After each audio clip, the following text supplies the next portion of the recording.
My daughter drew that for me for my birthday. I think it's pretty cool. Eric Bailey, when he was like 12, bro. And Levitt had this and gave it to me last year. I never owned one. What's that say? Mike Scott. Who's that? Who's Mike Scott? Yeah.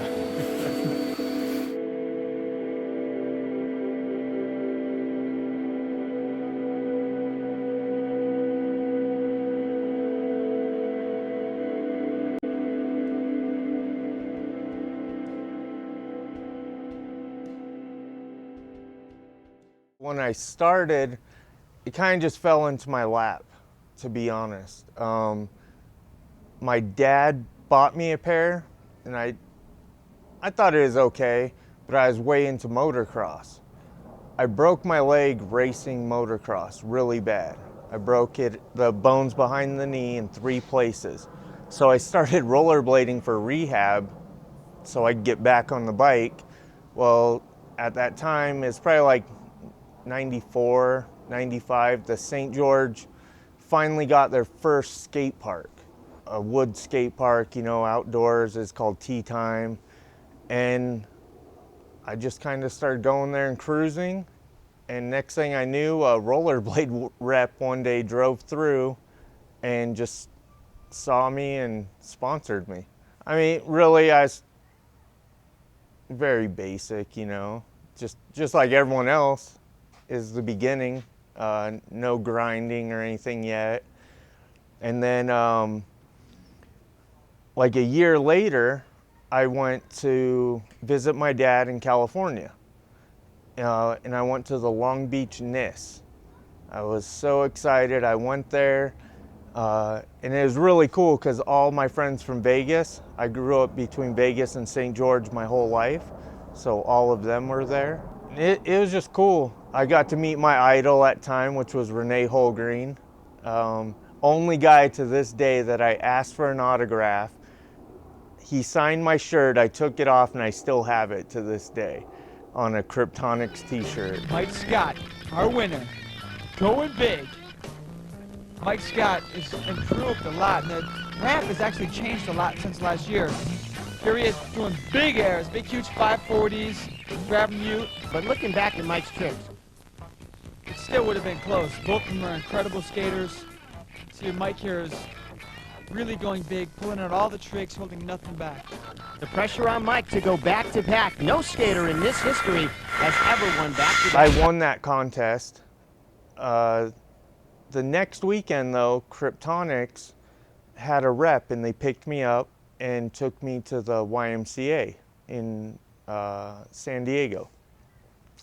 Rich Cook showed up with Marco Hintze to do the first photo shoot for Razor skates. Rich Cook asked me, hey, do you want to skate with them just so I have someone else to shoot, and I'll send you a couple of the pictures. I was excited, I'm like 14, 15 years old. Cool.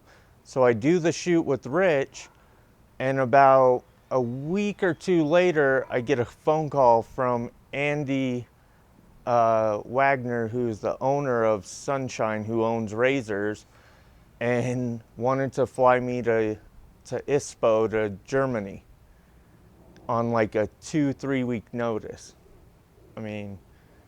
So it all just kind of right place, right time, I think. He flew me out, and that's how things got started. What sucks about with Razors, we're making headway, is around the next year, my grandfather died. So now we're 97, 96, 97. My grandfather dies. I'm in Mexico with Marco Hintze, supposed to be flying to ISPO and then go to Lausanne, Switzerland. He died. Razors and I had a disagreement about what to do. My mom wanted me home for a minute. They didn't like that, so basically I just walked away from Razors. But looking back, I see their point also, I was a kid, I'm in a tough position. Your mom's telling you you need to get your butt home, and your sponsor's telling you no, you need to fly out here. I think both of us could have probably handled it better looking back, you know. The deal was, though, my mom promised I would be there for Lausanne, because that was the big contest at the time. Just let them come home, deal with this. Well, that didn't work out. So what did I do? I flew myself from Mexico to St. George, threw away my skates, like literally just left them there, walked into a store, bought a pair of Oxygens, bought some new wheels, flew myself to San Francisco the next weekend for NIS, and it was really cool, like kind of special. It worked out. So it's San Francisco NIS. The finals come down to myself and Rene Hullgreen. Amazing contest. We go back and forth. It's us two in the finals. I fall, he wins. But my whole thing was just getting a place so I could go compete in the NIS national championships, which that gave me my spot. I get to the championships, and it was really amazing because not only John Julio wins street, it comes down to me and my hero again, me and Rene in the finals for the national championship. He falls, I win. Like, so just a cool thing, but to even make things better, Rosie's was at the after party, and Rene really pushed them to sponsor me. Rene was like, you got to get this guy on. So that's how I got hooked up with Rosie's. It's one of those things, even to this day, you can see it brings a smile to my face. Like looking back to say, I didn't really look up to too many people skating. Like I thought people were good and stuff. Don't get me wrong. But I always kind of found inspiration because I was always into motocross and BMX and skateboarding. I was skateboarding when I was like 4 years old. My mom has pictures of me going off launch ramps when I'm 4 or 5 years old on a skateboard. So I think those really influenced me in wanting to skate everything though. Because at the time, which you know, I was considered one of the rare guys who could skate street, vert, park. Not too many guys could do it all back then. Tori Terceder moved to St. George right after I won the vert championship. Street, I thought it was okay. I didn't love it at the time, to be honest. Then I started hanging out with Tori, and Tori and Cameron started skating street. And Cameron, still to this day, like my best friend, so he's like, oh, come skate with us. Gave it a whirl, and Cameron and I both, it was just, we transitioned really easily. Like, I really enjoyed the aspect of street, the creativity, it's just raw, like it's just different. Mike Scott. That video though, it was cool, but one thing I noticed, like I did a lot of 270 top soles in it, like, I don't know, but the filming was different too. You were going and just, it was like you had a couple days with someone, and that's all, that was it. Because I lived so far away, so it was a little different, where now you take your time, get much better quality. My favorite part I've ever done though was Night of the String.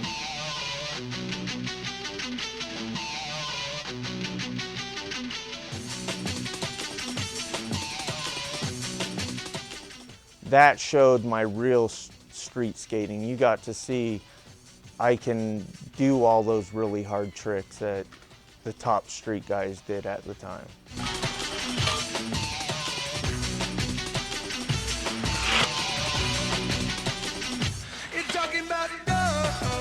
The whole video was supposed to be kind of a spoof on Day of the Rope, and only a couple parts ended up being, but it was a lot of fun. Brian did a really good job on it, and But I put a lot of effort into that one. But still, same thing, flew out and just had to bang out these parts. So there's a lot of skating in a matter of a couple days. I left Senate by choice. So Arlo, he wanted to make a super team. He only wanted guys who could skate everything. So he got, I think, 5 of us. Is myself, Marco Heinze, John Bergeron, Aaron Feinberg. There may be one more and I'm forgetting.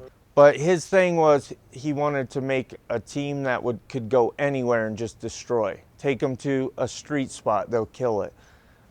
And the wheels were actually like the best wheels I've ever skated. Like insanely fast. And he did a good job on that. But he started it because I guess him and Brooke were kind of beefing, and I don't really know the whole story, to be honest. He did call and offer the company, like if I wanted to buy it, and at time I had no interest in it. Like I felt like I'm not creative enough to run a company like that. I really felt like I would have done more harm, so I didn't even give it a go. You know, Arlo Eisenberg tells you, hey, I want to make this team and do this. I don't know too many dudes that would say no, you know. I probably could have had a long career at Senate, but I left that, and by then everything's going downhill, like 2 years later. Looking back, like when I started to appreciate it is when it started going down.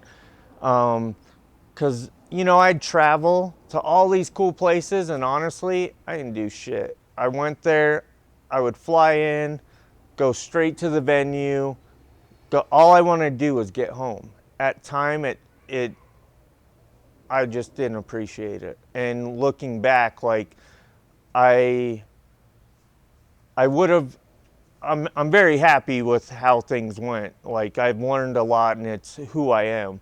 But to, like, financially, it destroyed me for years, which is, you know, you go from making 18, 19 years old at the time, making $4 or $5 grand a month. And you don't realize at time, like, that's a good chunk of money a month until and everything has disappeared. January 1st hit, no contracts, no nothing, like all the big name sponsors bail.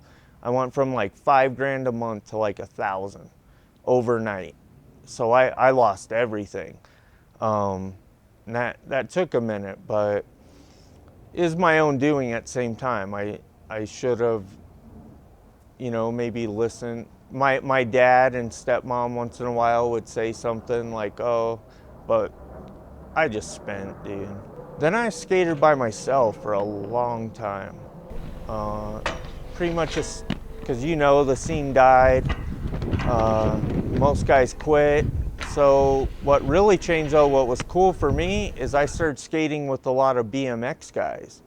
And then all these skate parks pop up, and it's terrible that there's no footage of like how I could skate these parks. I mean, at time we would skate once in a while, but you're skating. Like, we didn't really film a lot.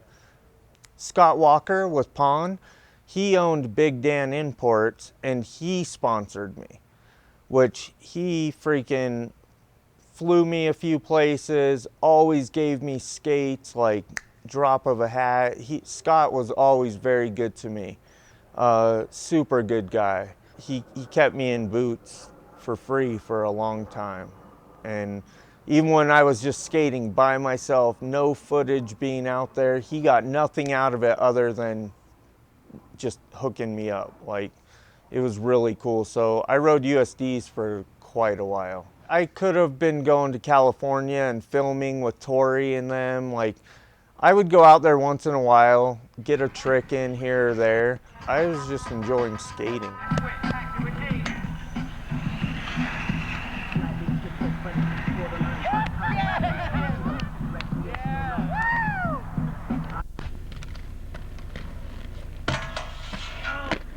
My little brother died, I was like 24, 25, something like that.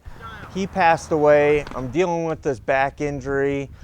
Doctors are trying to shove pills down my throat, like the same ones that killed him, which obviously he took recreational and went a little too deep one night and made mistakes that cost him, you know. But so I was refusing that, so I'm dealing with that. And the pain issue was I would get to skate like 2 days a week, and I would get a good hour in and then I'd be done because I was just in so much pain. But then I had a kid in between there, my first kid, and I got married and stuff like that. But even through all that, I still skated a couple days a week. My brother, when he died, the hardest part, this is kind of crazy to me, out of all that, one of the hardest parts was I had a brand, Scott Walker sent me Dustin Latimer's brown USDs. I was so excited for him. My brother died. I never even skated him, but the hardest part is kind of weird. I put him in his casket, and I remember that's when I broke down. I put the skates in the casket, and that's when I like have I don't know why or what. So I'm dealing with injuries and whatnot, and then I found fighting. I always used to box and stuff, but then I got into like MMA, found mixed martial arts, and that the movements and stuff started, my injuries were going away, and that became a big part of my life. I was still skating, but I was like training 3-4 days a week and skating one, and then fitting friends and family in between. So not a lot of time between work and everything. Then I moved to Vegas. I was 29, 30. I lost my job, got offered a job in Vegas, so we moved. Vegas was tough just because the market crashed right as around 2008. Jobs were tough. I was the only one working. My wife, my new wife, I got a new wife in between there. She worked very hard, and we both just tried to pull together. But so we're living in Vegas. I blow my knee out again. Like by then is like my 5th time blowing my right knee out. So I've had a total of 7 right knee surgeries. It's been rebuilt, re-put together numerous times. Just working and trying to survive at that point. But I want to say a lot of these guys by then quit. I never stopped. I was one of those few guys that just kept skating. It was like that security to me. When I was like 32, 33, I had a weird runny nose. It was literally like pus would drip out of my nose, but I felt fine. So I kept working and just kept working because I'm the only one working. I have a family. I have 4 kids at the time, a wife. My wife, you know, she couldn't find a job. So I just put my head down, kept working. Well, I didn't realize how sick I really was. And one day I wake up and I can't even get in the shower.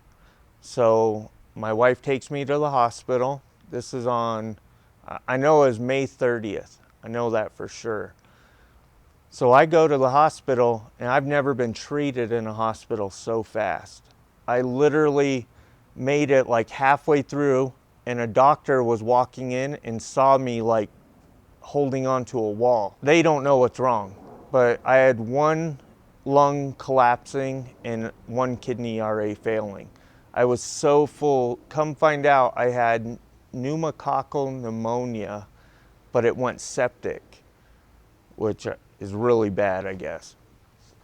So basically, they put me in a coma. They said, hey, we need to put you, we don't know what's wrong, but we need to put you in a coma. I honestly signed the paper thinking I'm dead.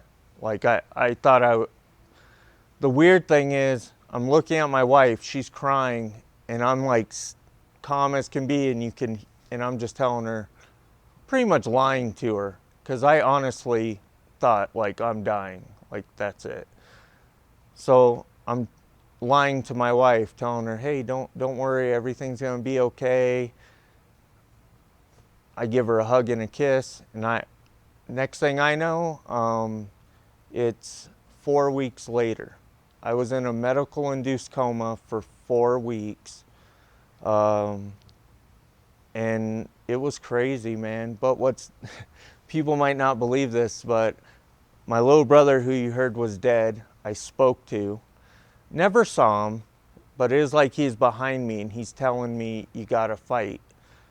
It's really weird, and the dreams I had. So this is why I say I never lost the spark. I'm on my deathbed, and all I'm doing in my dreams is skating. Literally skating, that's it. That and fighting, like my two favorite things. It was crazy, like, but I always ended up back in a hospital in my dreams, or in these hallucinations, whatever they were, you know. But somehow I made it out of it. They don't still this day, but that took a lot out of me. That took a couple years. But in between there, like I said before, I hurt my back. Well, I was pretty fit at the time, and my stomach muscles were holding my spine together, I guess, and they moved me wrong, and it popped 4 discs, which were literally not just like bulging, they were shattered. When the doctor did the MRI, he looks at me and says, I don't even know how you're standing right now. And I held off a year. I made it a year. And then I had to have like an emergency surgery, and they put 16 pieces of titanium in my spine. I have a 5-level fusion. My entire lower lumbar doesn't move at all. From L1 to S1, the entire thing is solid. So that took me a couple years to get back from. In between there, I blew my knee out again, just picking up a blanket. So that was surgery number 7. And the doctor wakes me up and says, well, I did what I could. And they said, what the hell does that mean? You need a new knee.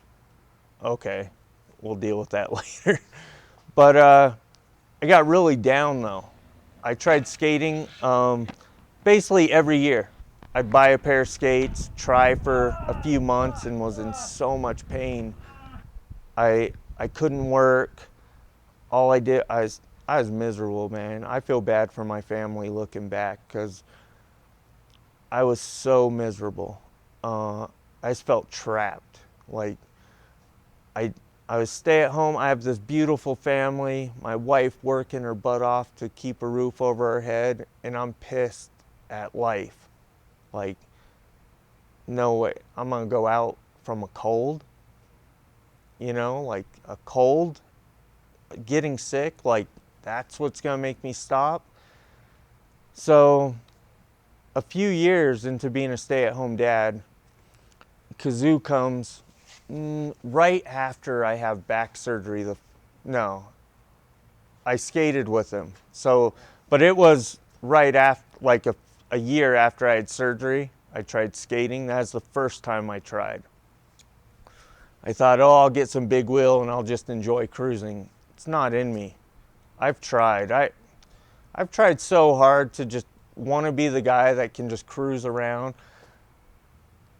That's cool and all, and I enjoy watching dudes that do it well. It's not for me. Like, I want to be at that skate park. I want to be on the ramps. That's what's fun to me. Kazoo comes along, and all these dudes that didn't skate for like 10 years all start popping up, which is awesome. I'm happy for skating. But then I'm sitting there actually kind of just like, what the hell? I've been putting in work for all this time. I was still a killer, and now I'm starting all over. So that was a tough pill to swallow. And learning how to change my skating for my body, learning that. But the big change was moving up here. So I worked for a year, skated a little bit in Vegas, not much. just a little. I was still trying to learn how to deal with my body, you know, still sick a lot and all that, but putting in a little bit. I moved here a year ago, and it was like that switch went off. And I started playing hockey with a buddy, and I saw, oh, I can skate. Like, I think I'd go back to like skating. So what I do, I got some big wheel skates, tried to cruise, and I'm back just skating, like loving it.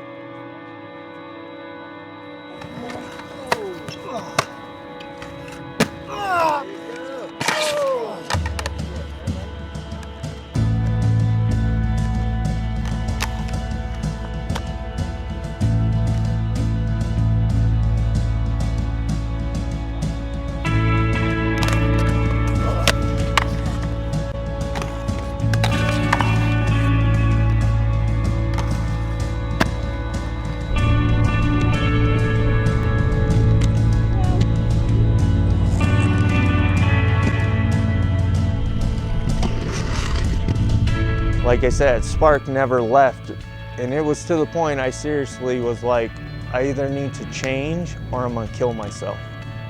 Like, I can't live this way. I can't do it. Some of these guys are happy looking at well, back in the day, I don't give a shit what I did back in the day. What am I doing today?